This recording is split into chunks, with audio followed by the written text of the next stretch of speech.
স্বাধীনতা দিবসে জাতির শ্রেষ্ঠ সন্তানদের প্রতি বিনম্র শ্রদ্ধা। ২৪-এর অভ্যুত্থানে স্বাধীনতার চেতনাকে রক্ষা করা হয়েছে বললেন উপদেষ্টারা। প্রধান উপদেষ্টার বক্তব্যে নির্বাচনী রোডম্যাপের কথা না থাকায় হতাশ বিএনপি। দ্বিতীয় স্বাধীনতা বলে কিছু নেই বললেন নেতারা। চীন গেছেন প্রধান উপদেষ্টা doctor Mohammad Yunus. President Xi Jinping এর সঙ্গে বৈঠক শুক্রবার। প্রিয়জনের সঙ্গে ঈদ উদযাপনে রাজধানী ছাড়ছে ঘরমুখো মানুষ। টার্মিনালগুলোতে উপচে পড়া ভিড়। রাজধানীতে নতুন নোটের বেচাকেনা জমজমাট। দেখছিলেন ক্রাউন সিমেন্ট সংবাদ শিরোনাম। মহান স্বাধীনতা দিবসে জাতীয় স্মৃতিসৌধে মুক্তিযুদ্ধে বীর শহীদদের প্রতি শ্রদ্ধা জানিয়েছেন রাষ্ট্রপতি মোহাম্মদ শাহাবুদ্দিন, প্রধান উপদেষ্টা ডক্টর মোহাম্মদ ইউনূস এবং সর্বস্তরের জনগণ। শ্রদ্ধা নিবেদন শেষে উপদেষ্টারা বলেন, ২৪-এর গণ অভ্যুত্থানে স্বাধীনতার চেতনাকে রক্ষা করা হয়েছে। রিপোর্ট করছেন জাহাঙ্গীর আকন্দ, ক্যামেরায় ছিলেন KZ সোহেল। ভোরের আলো ফোটার সাথে সাথে সাভারের জাতীয় স্মৃতিসৌধে মহান মুক্তিযুদ্ধে শহীদ জাতির বীর সন্তানদের প্রতি ফুলেল শ্রদ্ধা জানান রাষ্ট্রপতি মোহাম্মদ শাহাবুদ্দিন।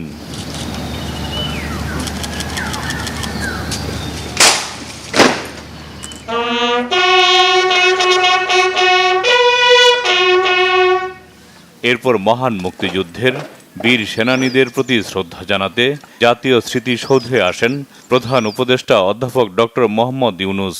শ্রদ্ধা নিবেদন শেষে কিছু সময় সেখানে নীরবে দাঁড়িয়ে থাকেন প্রধান উপদেষ্টা।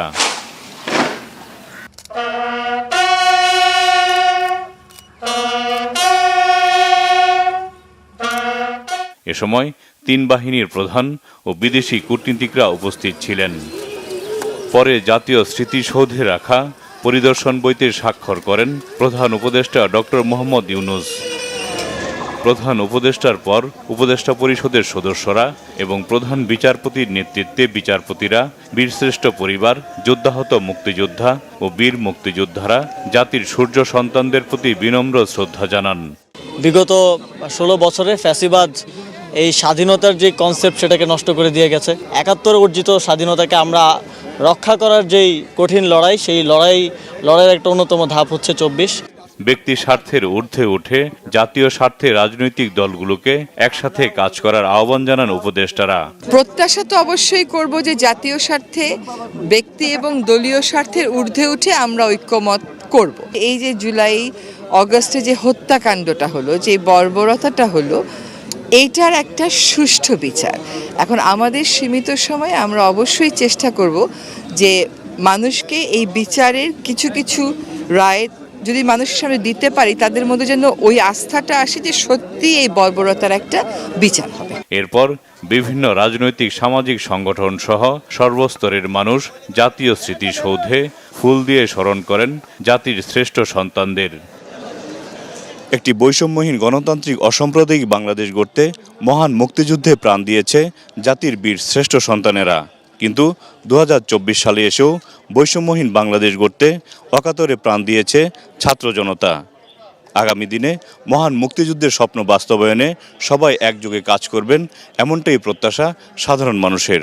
জাহাঙ্গীর আকন্দ, বাংলা ভিশন, সাভার জাতীয় স্মৃতিসৌধ, ঢাকা।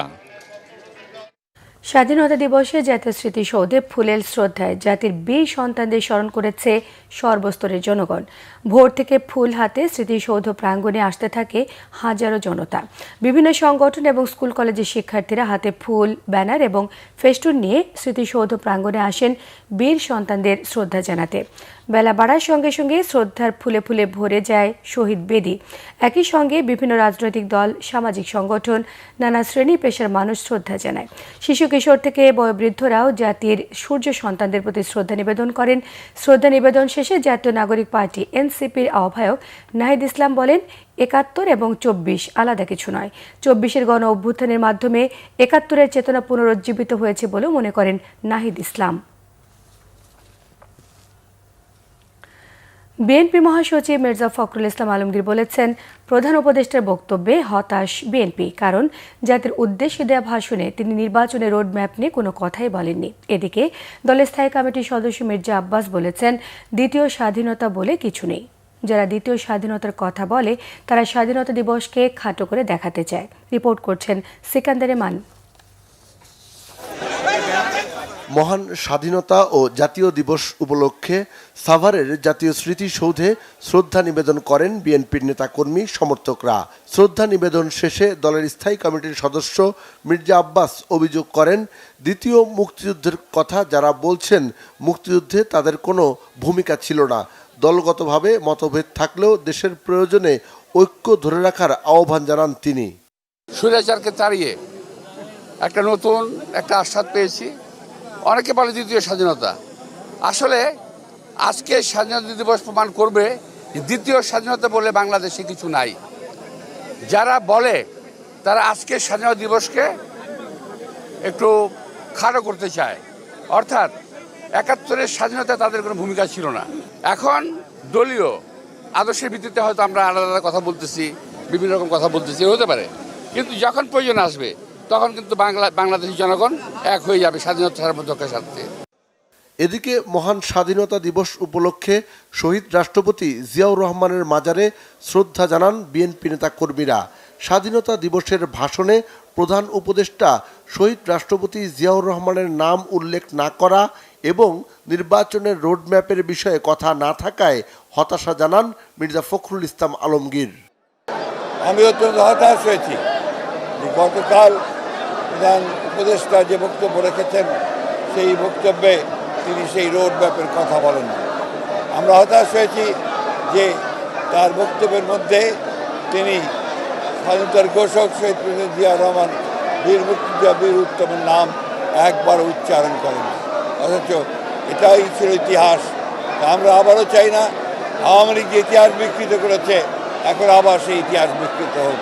প্রকৃত সত্যকে উদ্ঘাটিত করে জনগণের যে আকাঙ্ক্ষা একটি গণতান্ত্রিক সরকার, সেই গণতান্ত্রিক সরকারে যত দ্রুত ফিরে যাওয়া যাবে আমাদের সমস্যাগুলো ততই সমাধান হবে বলে আমরা বিশ্বাস করি।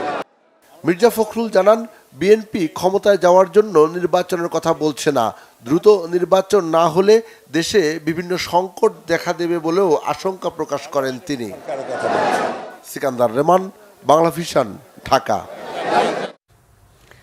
4 দিনের রাষ্ট্রীয় সফরে চীন গেছেন প্রধান উপদেষ্টা ডক্টর মোহাম্মদ ইউনূস। বাংলাদেশ সময় বিকেল 4:15টায় হাইনান বিমানবন্দরে পৌঁছায় তাকে বহনকারী বিশেষ বিমানটি। বিমানবন্দরে প্রধান উপদেষ্টাকে স্বাগত জানান দেশটিতে নিযুক্ত বাংলাদেশের রাষ্ট্রদূত মোহাম্মদ নাজমুল ইসলাম এবং হাইনান প্রদেশের ভাইস গভর্নর লিও ডেংশান।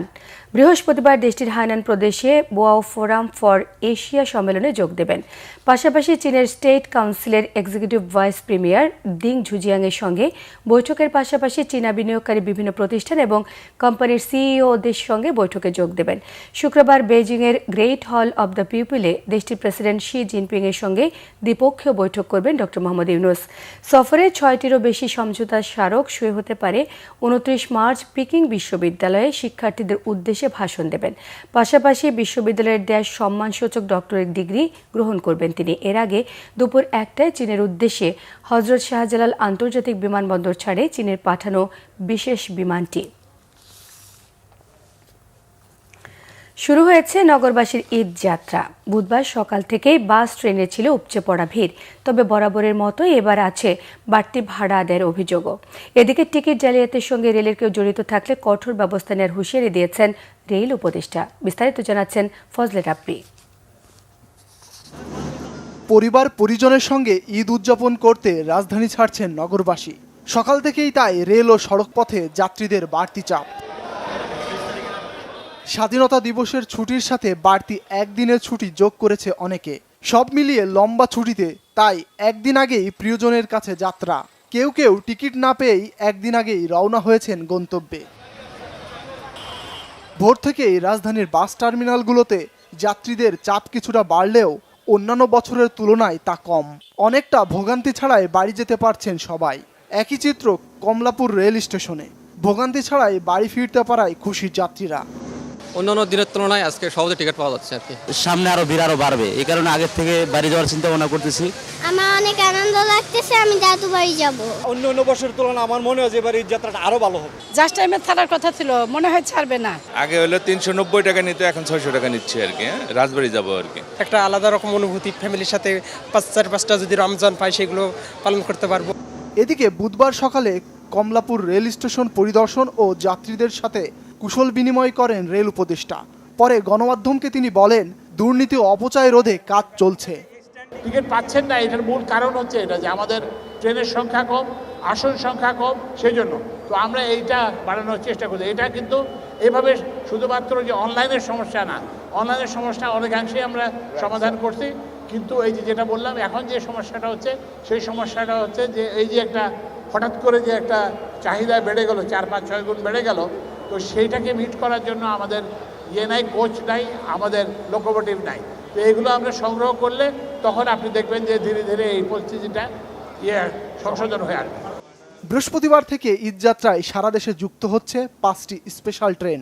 সব মিলিয়ে রাজধানী থেকে প্রতিদিন 70টি ট্রেন চেপে যান্ত্রিক এই জীবনকে কিছুদিনের জন্য পেছনে ফেলে বাড়ি যাবেন রাজধানীবাসী। আর কিছুদিনের জন্য ঢাকা হারাবে তার চিরচেনা রূপ। ফজলে রাব্বি, বাংলা ভিশন, ঢাকা। ব্যাংকে নতুন নোট বিনিময় বন্ধ থাকলেও থেমে নেই বেচাকেনা। 10 টাকার বান্ডিলের বিনিময় মূল্য 1000 টাকা হলেও খোলা বাজারে বিক্রি হচ্ছে 1600 থেকে 700 টাকায়। 20, 50 কিংবা 100 টাকা নোট বিনিময়েও গুনতে হচ্ছে বাড়তি 3 থেকে 400 টাকা। রিপোর্ট করছেন জিয়াউল হক সবুজ। ঈদ এলেই বাড়ে নতুন টাকার কদর। ঈদ সালামি বা বকশিসে নতুন টাকার জুড়ি নেই, কিন্তু চকচকে নতুন নোট বিনিময়ের সেই উৎসবে এবার বাদ সেধেছে কেন্দ্রীয় ব্যাংকের নীতি। বাংলাদেশ ব্যাংকের একটা নোটিশ দেখায় এবার নাকি আমাদের নতুন নোট দিচ্ছে না, কিন্তু বাইরে ঠিকই নতুন বান্ডিল আছে, কিন্তু হিউজ পরিমাণে দাম নিচ্ছে। দেখা গেছে 1000 টাকায় 500 টাকা, 600 টাকা এক্সট্রা। টাকায় শেখ মুজিবুরের ছবি থাকায় ঘোষণা দিয়ে নতুন নোট বিনিময় বন্ধ রেখেছে কেন্দ্রীয় ব্যাংক। কিন্তু তাতে কি, বাংলাদেশ ব্যাংকের নাকের ডগাতেই দেদারসে বিক্রি হচ্ছে তাদেরই ইস্যু করা নতুন নোট। 10 টাকা থেকে 20 টাকা 50 টাকার নোট নিব, তো এখানে আইসা দেখি 1000 টাকা যদি নিতে হয় তাহলে 700 টাকা বেশি দিতে হবে। প্রতি বান্ডুলের 750 টাকা, 350, 100 টাকা 350, 200 টাকা চলে 300, এইভাবে মানে সবগুলোই বাড়তি। ব্যাংক এবার টাকা দেয় না, যার কারণে আমরা উড়ে দূরে কিনতেছি, উড়ে দূরে বেচছি। এক ধরনের ব্যবসায়ী মনে করেন টাকা ঢাকা ব্যাংক থেকে বাংলাদেশ ব্যাংক থেকে দিতে পারছে না, তাই বলে এবার টাকা রেট বাড়াইছে। এই যাতে ব্যবসা হচ্ছে, কি করবেন? কেন্দ্রীয় ব্যাংক বা বাণিজ্যিক ব্যাংক সবখানেই নতুন নোট বিনিময়ের সুযোগ বন্ধ থাকার পরও এসব নোট কোত্থেকে আসছে তা নিয়ে প্রশ্ন গ্রাহকদের। আমরা ব্যাংকে মানে কোনো টাকা পাচ্ছি না, লোকজনকে ক্লায়েন্ট চাচ্ছে, দিতে পারতেছি না, আমরা খুবই সমস্যার মধ্যে আছি। কিন্তু বাইরে এখানে ঠিকই বিক্রির জন্য টাকা দেখতেছি অ্যাভেলেবেল, এটা খুবই দুঃখজনক। কোনো ব্যাংকের থেকে ছাড়ে না, এলাকার দাম একটু বেশি যেতেছে। পাচ্ছি জনগণে বিক্রি করে যায়, যারা এমনি নেয়, গত বছর নিচে আবার এমনি নিচে, তারা জমায় রাখছে, ওখানে দাম হয়েছে, বিক্রি করে যাইতেছে। গুলিস্তান বা কেন্দ্রীয় ব্যাংকের সামনের এই খোলা বাজারে নতুন টাকার রমরমা ব্যবসার জন্য কেন্দ্রীয় ব্যাংকের কর্মকর্তাদেরই দুষছেন খোদ বিক্রেতারা। বিভিন্ন শাখা জনসাধারণের না দিয়ে তারা মানে যারা ব্যবসা বাণিজ্য করে তাদের মধ্যে বিক্রি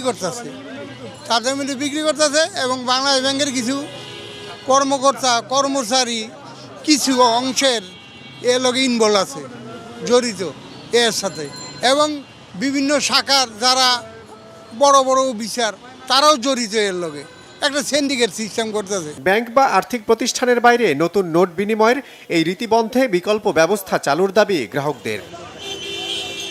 জিয়াউল হক সবুজ, বাংলা ভিশন, ঢাকা। রোজা এলেই রাজধানীর সড়কে নানা রকম মুখরোচক সব ইফতার আইটেম নিয়ে বসে ভ্রাম্যমাণ দোকানগুলো। পেঁয়াজু, আলুর চপ, বুট, বিভিন্ন ফলের আইটেমের পাশাপাশি ফাস্টফুডের দিকেও ঝুঁকছেন রোজাদাররা। রাজধানীর ইফতার বাজার নিয়ে আরও জানাচ্ছেন মুবাশশির আহমেদ। আসরের নামাজের পরপরই রাজধানীর প্রায় প্রতিটি এলাকাতে বসে নানা রকমের ইফতার আয়োজন।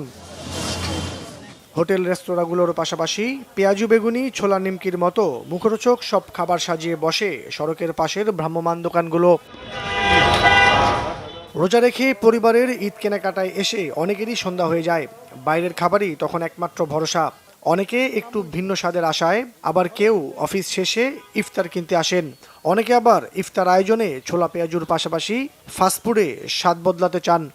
আসলে সবসময় তো ঘরের খাবার খাইতে ভালো লাগে না, শুধু বাইরের থেকে একটু কেনাকাটা করলে ফ্যামিলি আসে, একটু ভালো লাগে আর কি বাইরে থেকে কেনাকাটা করতে।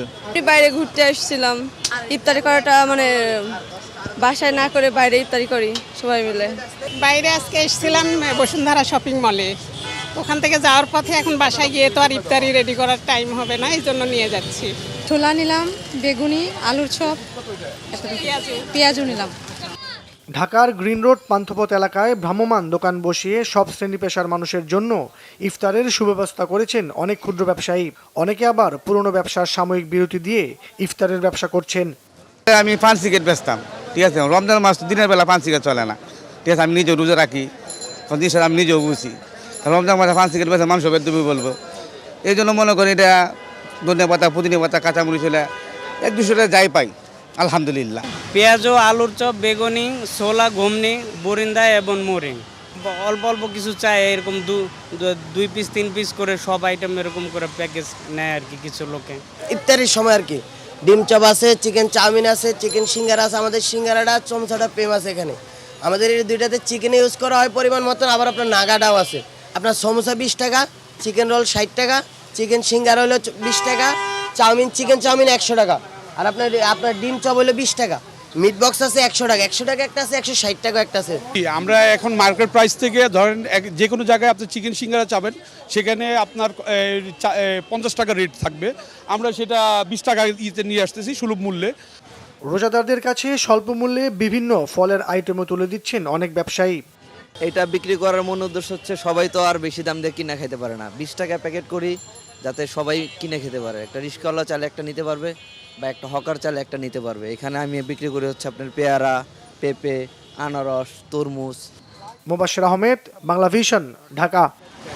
মহান স্বাধীনতা ও জাতীয় দিবসে মহান মুক্তিযুদ্ধে বাহিনীর 20 শহীদদের প্রতি শ্রদ্ধা জানিয়েছেন স্বরাষ্ট্র উপদেষ্টা জাহাঙ্গীর আলম চৌধুরী।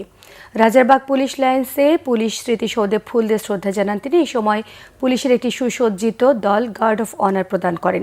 তখন বিউগলে করুণ সুর বাজানো হয়। পরে প্রধান উপদেষ্টার বিশেষ সহকারী মোহাম্মদ খোদা বক্স চৌধুরী এবং পুলিশ মহাপরিদর্শক বাহারুল আলম মুক্তিযুদ্ধের শহীদ বীর পুলিশ সদস্যদের প্রতি শ্রদ্ধা নিবেদন করেন। এরপর DMP commissioner Sheikh Sajjad Ali, police service অ্যাসোসিয়েশনের সভাপতি এবং অতিরিক্ত আইজিপি মতিউর রহমান শেখের নেতৃত্বে অ্যাসোসিয়েশনের নেতারা, পুলিশ উইমেন নেটওয়ার্কের সদস্যরা পুলিশ স্মৃতিসৌধে পুষ্পস্তবক অর্পণ করেন। দেশকে অস্থির করে নির্বাচন পেছানোর ষড়যন্ত্র চলছে বলে মন্তব্য করেছেন বিএনপি চেয়ারপারসনের পররাষ্ট্র বিষয়ক উপদেষ্টা কমিটির বিশেষ সহকারী ইঞ্জিনিয়ার ইশরাক হোসেন। গোপীবাগের সাদেক হোসেন খোকা স্মৃতি সংসদ আয়োজিত ইফতার ও দোয়া মাহফিলে তিনি এসব কথা বলেন নির্বাচনের তারিখ পরিবর্তন করে তৃতীয় পক্ষ সুযোগ নেওয়ার চেষ্টা করছে। ক্ষমতার রাজনীতি করলে বিএনপি অনেক আগেই আপোষ করে চেয়ার দখল করতে পারত।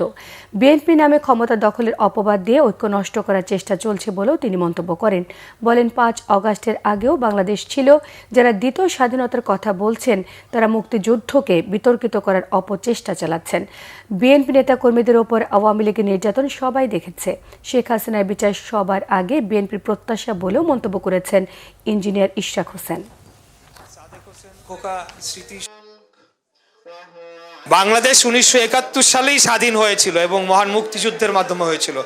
এখন যদি কেউ কোনো একটি মহল, কোনো একটি রাজনৈতিক গোষ্ঠী স্বাধীনতার সকল ইতিহাসকে মুছে ফেলতে চায়, 24 সালের 5ই আগস্টের আগের সকল ইতিহাস মুছে ফেলতে চায়, তাহলে আমাদেরকে ধরে নিতে হবে যে যারা আমাদের স্বাধীনতার বিরোধিতা করেছিল 1971 সালে, তারাই একটা লাভবান হওয়ার চেষ্টা করছে, তারাই এখানে ফায়দা লোটার চেষ্টা করছে। অতএব আমরা জীবন থাকতে এটা হতে দিতে পারি না। 71 এবং 24 কোনোদিনও এক হতে পারে না। রাজধানীর ধানমন্ডিতে র্যাব পরিচয়ে ডাকাতির ঘটনায় 4 জনকে আটক করেছে পুলিশ। বুধবার সকালে তাদের আটক করা হয়। বুধবার ভোরে র্যাবের পোশাকে ধানমন্ডির একটি ভবনে ডাকাতি করতে যায় 8 থেকে 10 জনের একটি দল। সিসিটিভি ফুটেজে দেখা যায় ওই ভবনে থাকা একটি কক্ষ থেকে নগদ টাকা লুট করে 2 জন। তারা বেরিয়ে যাবার পরও আরও 3 জন সেই কক্ষে প্রবেশ করে বাকি টাকাও নিয়ে যায়। পুলিশ জানায় ডাকাতি করে পালাবার সময় এলাকাবাসী এবং পুলিশ মিলে 4 জনকে আটক করে, বাকিরা পালিয়ে যায়। আটক 4 জনের কেউই র্যাব সদস্য নয় বলে নিশ্চিত করেছে পুলিশ। ঘটনায় র্যাবের কোনো সদস্য জড়িত কিনা তা খতিয়ে দেখা হচ্ছে বলে জানিয়েছে পুলিশ। রাজধানীর জাতীয় মসজিদ বায়তুল মোকাররমে প্রতিদিন ইফতার করেন চলতি পথের রোজাদাররা সহ 4 থেকে 5 হাজারেরও বেশি মানুষ। রিপোর্ট করছেন ইদ্রিস আলম।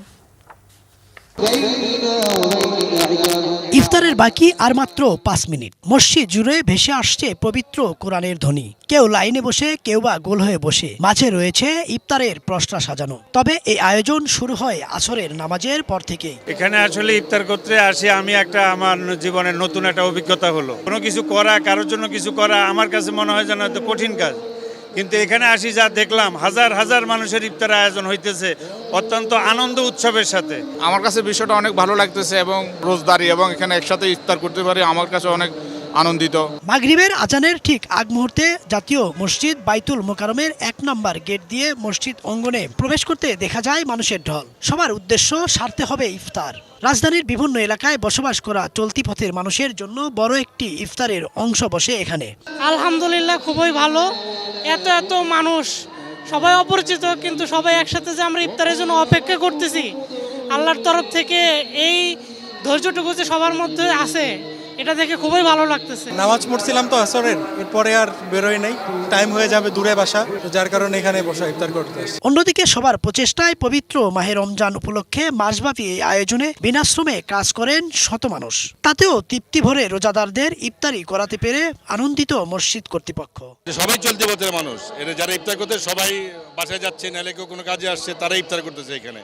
আর এদের জন্য আমরা ইফতারের ব্যবস্থা করছি আর কি, চলতি পথে মানুষের জন্য ইফতারের ব্যবস্থা করছি এখানে। এখানে আমাদের আজকে 21 লোকের অ্যারেঞ্জমেন্ট করা হয়েছে। সবাই সাহায্য করতেছে, কেউ টাকা দিয়ে, কেউ শ্রম দিয়ে। পবিত্র মাহে রমজান সন্ধ্যা ঘনিয়ে এলেই সবাই মিলে সেরে নেন সম্প্রীতির এই ইফতার।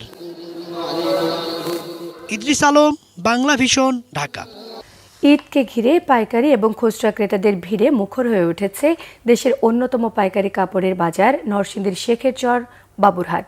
দেশের নানা প্রান্ত থেকে পাইকারি এবং খুচরা কাপড় ক্রেতারা যাচ্ছেন এই হাটে। নরসিংদী প্রতিনিধি লক্ষণ বর্মনের তথ্য ছবি নিয়ে থাকছে রিপোর্ট।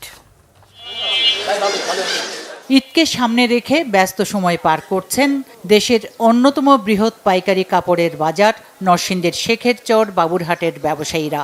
শাড়ি, লুঙ্গি, 3 পিস, শার্ট, প্যান্ট, পাঞ্জাবির কাপড়, থান কাপড় সহ দেশীয় তৈরি প্রায় সব ধরনের কাপড় পাওয়া যায় এই বাজারে। পাইকারি ক্রেতাদের পদচারণায় এখন মুখর বাজারটি। ঈদ উপলক্ষে প্রতি বছরের মতো এবারও কাপড়ে আনা হয়েছে নিত্য নতুন ডিজাইন। বেচাকেনা শুরু হলেও এবার তা আশানুরূপ নয় বলছেন ব্যবসায়ীরা।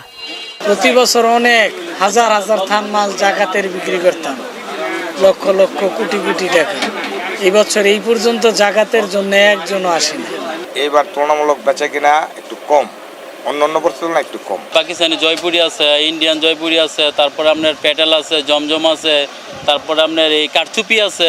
দাম বাড়ার কারণে হয়তো বা কিছুটা তার প্রভাব পড়ছে, ঠিক আছে। যেখানে দেখা গেছে আগে মানুষ 3 পিস কিনতো, এখন দেখা গেছে সেখানে 1 পিস কিনতো। এখান থেকে আমরা পাইকারি নিয়ে আবার আমরাও ওখানে চিটাগানে পাইকারি এবং খুচরা বিক্রি করি। এখানে একটু পাইকারি দামে পাওয়া যায়, কম দামে। 5-7 বছর ধরে আসি, কোনো দুর্ঘটনার শিকার হয়নি আর।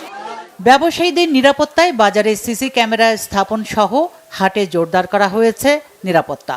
ঈদকে ঘিরে প্রতি হাটে 5,000 কোটি টাকা বিক্রি হয় বলে জানায় বাজার বণিক সমিতি। 2,000-3,000 কোটি টাকার মতো প্রতি সপ্তাহে রানিং বেচা কিনা। যদি বাজার একটু ভালো যায় তাই 4,000-5,000 কোটি টাকা, কিন্তু এখন যদি সিজন, এখন একটু আরো বেশি বেচা কিনা। দেশের চলমান নানা সংকটের প্রভাব বাজারে পড়েছে বলে মনে করছেন ব্যবসায়ী নেতারা। অন্য বছরের তুলনায় এই বছর বাজারটা যেভাবে গ্রোথ হওয়ার কথা ছিল, একটা বৃহৎ পরিসরে বাজারটা হওয়ার কথা ছিল, আমরা এই এতটুকু হয় নাই, কিন্তু আগামী দিনে আমরা আশাবাদী। দেশীয় বস্ত্রের প্রায় 70% কাপড়ের চাহিদা পূরণ হয় নরসিংদীর এই বাজার থেকেই। এখানে পাইকারি দোকানের সংখ্যা 5,000-এরও বেশি। সপ্তাহের বৃহস্পতিবার থেকে রবিবার পর্যন্ত টানা 3 দিন চলে শেখের চর বাবুরহাটে বেচাকেনা। Bangla vision news desk. খেলা সংবাদ।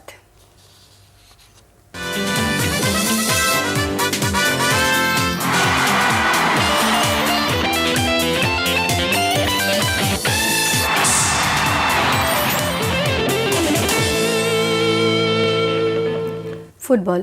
শিলংয়ে ভারতের বিপক্ষে এশিয়ান কাপ বাছাই ম্যাচ খেলে দেশে ফিরেছে জাতীয় ফুটবল দল। বুধবার বিকেলে হযরত শাহজালাল আন্তর্জাতিক বিমানবন্দরে এসে পৌঁছায় বাংলাদেশ দলের বহর। আগামী 28 মার্চ কভেন্ট্রির বিপক্ষে প্রিমিয়ার ডিভিশনের ম্যাচ রয়েছে হামজা চৌধুরীর দল শেফিল্ড ইউনাইটেডের। হামজা চৌধুরীর ইংল্যান্ডে ফেরার কথা থাকলেও তিনি যাননি। দেশে আসেন জামাল রাকিবদের সঙ্গেই বৃহস্পতিবার উড়াল দেবেন ইংল্যান্ডের উদ্দেশ্যে। এএফসি এশিয়ান কাপ বাছাইয়ে সি গ্রুপে গত 25 মার্চ ভারতের বিপক্ষে নিজেদের প্রথম ম্যাচ খেলে বাংলাদেশ। হামজা চৌধুরী নৈপুণ্যে ভারতকে চাপে ফেলেও ফরোয়ার্ডদের গোল মিসের মহড়ায় পূর্ণ পয়েন্ট অর্জন করতে পারেনি হাভিয়ের কাবরেরার দল। গোলশূন্য ড্র হয় অ্যাওয়ে ম্যাচটি। 1 পয়েন্ট নিয়েই সন্তুষ্ট থাকতে হয় বাংলাদেশকে। 4 দলের গ্রুপে বাংলাদেশের পরের ম্যাচ আগামী 10 জুন সিঙ্গাপুরের বিপক্ষে।